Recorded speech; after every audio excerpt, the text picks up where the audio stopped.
Kami dari Polres Timur Tengah Utara akan melaksanakan konferensi pers terkait penanganan kasus dugaan tindak pidana kejahatan perlindungan anak yang terjadi di depan bengkel sedia motor yang beralamat di Jalan Elkari kilometer 4 Jurusan Kupang. Dasar yang pertama, laporan polisi nomor LP garing B garing 130 garing Romawi 4 2025 garing SPKT Polres Timur Tengah Utara tanggal 24 April tahun 2025. Awalnya pada hari Minggu tanggal 20 April 2025 sekitar pukul 01.35 waktu Indonesia Timur Tengah. Saat itu korban berinisial GNYP mengemudikan satu unit sepeda motor Honda Supra warna hitam. Saat itu membonceng korban berinisial YJS melintas dari arah dalam kota Kevamananu menuju ke arah Kupang, yang mana saat itu melintasi Tugu Pertigaan Dalehi. Saat itu tersangka berinisial BP melihat korban. Tersangka BP mengambil sepotong kayu dengan ukuran panjang kurang lebih sekitar 50 cm. Lalu tersangka BP dengan menggunakan sepeda motor Honda Scoopy warna hitam melakukan pengejaran terhadap korban. Saat itu juga bersamaan tersangka SM atau anak yang berhadapan dengan hukum dan RB juga melakukan pengejaran dengan menggunakan sepeda motor Yamaha Mio Vino Premium yang saat itu dikemudikan oleh tersangka SM. Saat itu tersangka BP melakukan pengejaran melalui jalur sebelah kiri, sedangkan tersangka SM dan RB melalui jalur kanan atau berlawanan arah menuju ke arah Kupang.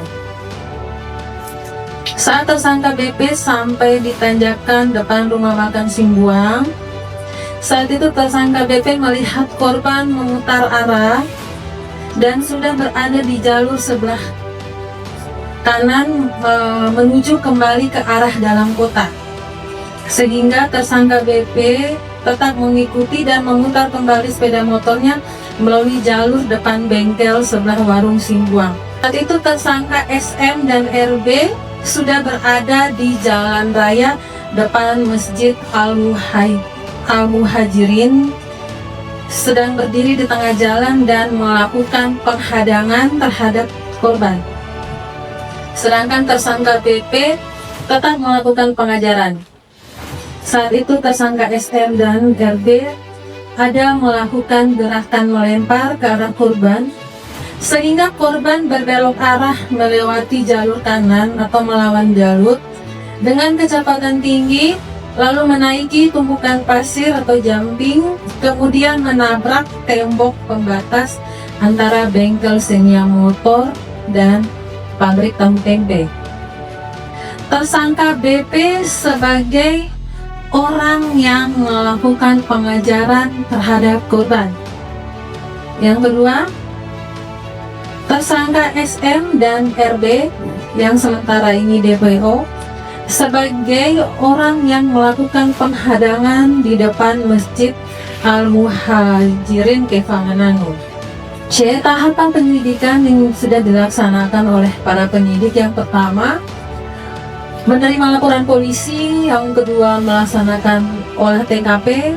3. Mengamankan barang bukti.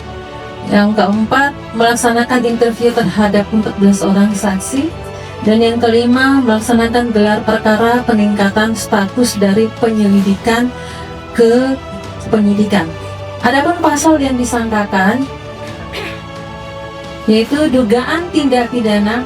Setiap orang dilarang menempatkan, membiarkan, menyuruh, melakukan, atau turut serta melakukan kekerasan terhadap anak yang mengakibatkan mati sebagaimana dimaksud dalam pasal 80 ayat 3 junto pasal 76C Undang-Undang Nomor 35 Tahun 2014 tentang perubahan atas Undang-Undang Nomor 23 Tahun 2002 tentang perlindungan anak dengan ancaman pidana penjara paling lama 15 tahun dan atau denda paling banyak 3 miliar rupiah. Subsidiar pasal 80 ayat 1 junto pasal 76C Undang-Undang Nomor 35 Tahun 2014 tentang perubahan atas Undang-Undang Nomor 23 Tahun 2002 tentang perlindungan anak junto pasal 53 ayat 1 KUHP dengan ancaman pidana penjara paling lama 3 tahun dan 6 bulan dan atau denda paling banyak 72 juta rupiah.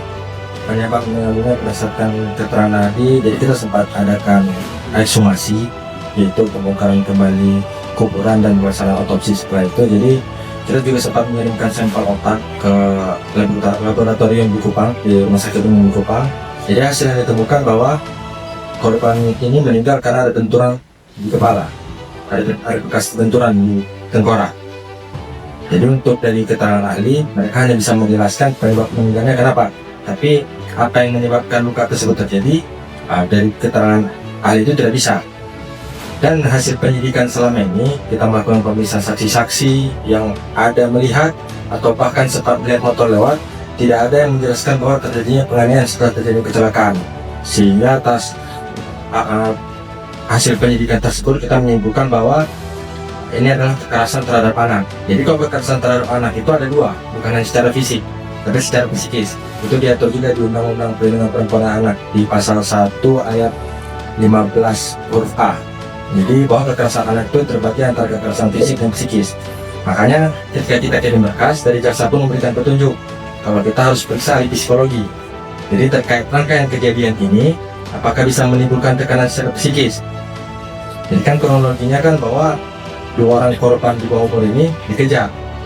Yang mengajar itu adalah pelaku yang dewasa, yang melakukan penghadangan adalah 2 pelaku, bukan pelaku, 2 anak yang berhadapan dengan hukum. Nah, sehingga atas perbuatan-perbuatan tersebut menimbulkan tekanan secara psikis terhadap anak, sehingga ketika dia membawa motor, dia kehilangan kendali, naik ke gundukan pasir sehingga mengalami benturan keras. Kita juga sudah turun ke TKP. Di TKP juga kita temukan di antara celah di beton itu ada bekas rambut dan darah. Jadi kita sempat amankan itu rambut. Jadi hasil kesimpulan dari penyidikan kita selama ini dan mengumpulkan alat-alat bukti bahwa kesimpulan yang bisa kita dapat adalah penerapan pasalnya seperti yang disampaikan tadi, kekerasan terhadap anak. Dalam hal ini adalah kekerasan secara psikis. Terkait DPO ini yang tadi saya janjikan itu, saya akan kasih hadiah bagi siapapun yang bisa menemukan DPO ini dan memberikan informasi secara jelas, akan saya kasih reward sebanyak 5 juta rupiah.